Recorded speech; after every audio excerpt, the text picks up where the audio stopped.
Hi folks, my perspective here. As an artist, I'm astounded with gyroscopes because the gyroscope has the ability to maintain its axis fixed as it moves in 3D space. It maintains the original horizon line that it was set up at. So if you set it up skew, it would maintain that angle no matter how you move it in 3D space. So the principles that I find in perspective, I find these same principles working in the gyroscope. So this convinces me that the gyroscope, what we are seeing in operation, are the creator's standards. These same standards we see in perspective, and the creators put these standards in our eyes. We see according to these standards, where what is upright is always upright. Now in the system, we aren't taught the truth. For a gyroscope to work, the earth has to be flat and motionless. And here's an example. This is what we are taught, and let's just listen to what this person says and let's look at it. The Earth spins once per day, which means that if you live at the equator, the surface of the Earth with you on it is moving around 1,000 miles per hour to the east, relative to the center of the Earth. Even at 45 degrees latitude, the Earth's surface is moving 700 miles per hour to the east, so it kind of seems like it should be faster for airplanes to fly west. I mean, their destination is literally spinning towards them. At the same time, however, they are spinning away from their destination. When we say the Earth is going 1,000 miles per hour to the east, that means that the ground and airplanes on the ground and even the air above the ground are all also moving 1,000 miles per hour to the east. For an airplane to get anywhere, it has to start moving relative to the ground and through the air at something like 100 or so miles per hour.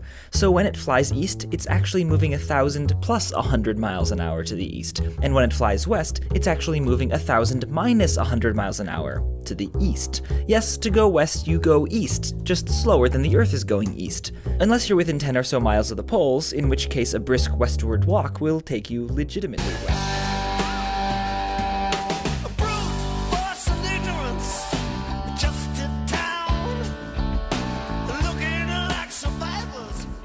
Let's put what this person said into practice. An aeroplane is flying easterly.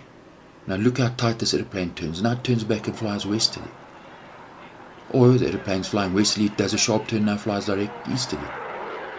What will happen? You see, they'll tell you, no, you just take a calculator, you add on 500 kilometers, you minus 500 kilometers, you see the aeroplane travels at the same speed, therefore the Earth is turning. It's simply a load of nonsense. It doesn't add up. For example, if the aeroplane is spinning backwards with the Earth, right, it takes off. The force is the aeroplane's being dragged backwards. As that aeroplane turns now, well, he'll be catapulted forward, and the aeroplane would disintegrate and the pilot would die. So the Earth is not moving, and that's why gyroscopes work. And another reason is that the plane that the gyroscope is on has to be flat. So let's have a look at that in more detail. So an aeroplane, when it takes off, the gyroscope maintains its angle to the ground. The horizon is the same. So the aeroplane turns, the gyroscope maintains its rigidity in space. If the aeroplane takes off or points down towards the ground for landing, the gyroscope maintains its fixed angle to the surface of the ground, and therefore the pilot can turn and land the same angle that it took off from. So some people will say, no, well, the gyroscope, it recalculates the angle. So the gyroscope is pointing towards the Earth and it's calculated like this. Well, that means the higher the airplane flies, the faster it flies. Who calculates that? The gyroscope doesn't know. And here's the point. If the airplane turns on its y-axis, for the pilot to realign with the ball, because now the ball's on the left-hand side, the pilot now has to realign its z-axis and realign its x-axis. So it can't just correct one axis, it has to correct all of them at the exact same time. So if the airplane is flying pointing down, if the airplane turns, right, it has to correct. So the airplane turns to its right, the ball is on its left hand side. The airplane now has to correct its z-axis to realign the horizon. Then the airplane has to swing around and correct itself on its x-axis so that it's always facing the horizon. So let's illustrate this point in a simple way. Here's a boy.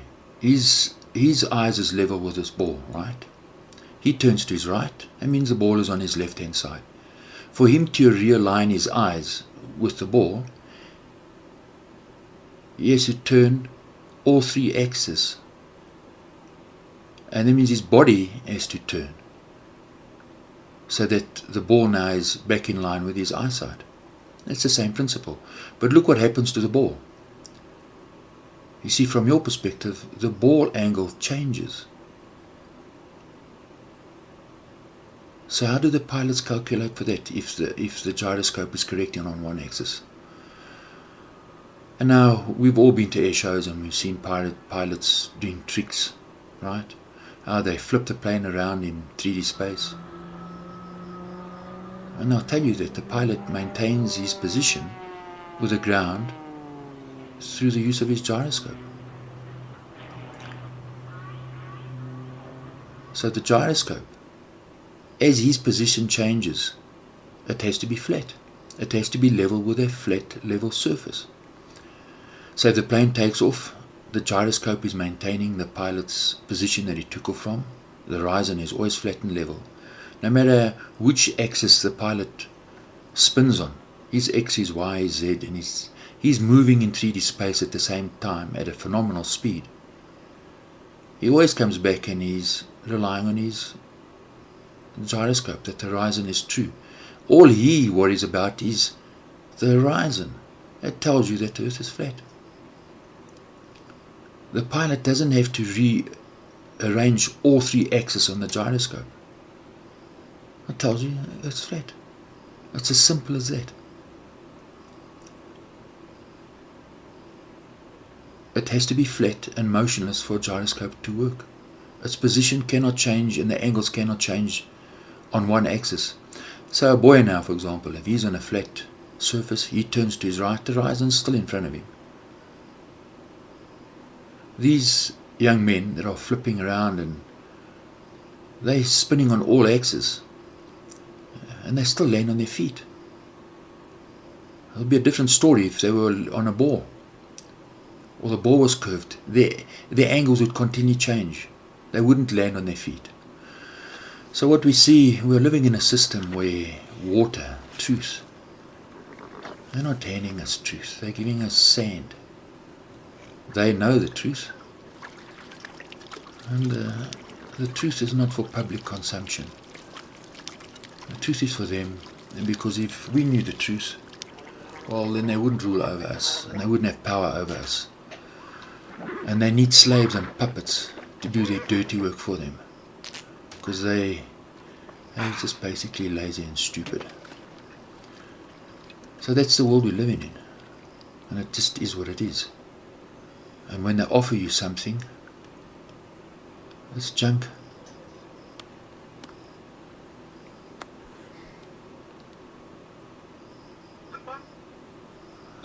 This is what this is. It's lip gloss. Useless. So in the system, if you pay attention, they've got us going round and round. It's the same old, same old. You see, do we open our eyes and do we look? The North Pole with Santa. So you've got you going around and around. It's the same old, same old.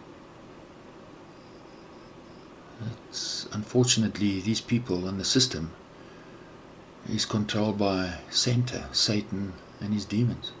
These are Baal poles, sacred poles, and we know what they represent. It's the same old, same old. So, although we're crying and groaning over the wicked things we see in this wicked system, we don't need to be discouraged, because the same way as the gyroscope is steady, it stays fixed. So the system will have you spinning around that you don't know your left from your right, your top from your bottom. That's the aim of the system. It's to disorientate you so much, because then you need them. But Jehovah, the Creator, has given us His Word, the Bible. And that's our gyroscope, mentally, emotionally, and morally. If we read the Bible and we apply what it says, we become stable, despite this wicked system. And if we look and we think, we'll see the Creator staring back at us. As we read His words, we see His eyes looking back at us. We know He cares for us. My favorite scripture in the Bible is Daniel 2 verse 44. It says that very soon, when Jesus returns in kingdom power, He will remove all the governments, all the organizations, all the criminal aspects in the system. And Jesus will rule as King. And then there will be real peace. And we will receive an education that will astound us. So it's good news. And so I can't wait for God's kingdom. So cheers and thanks for watching.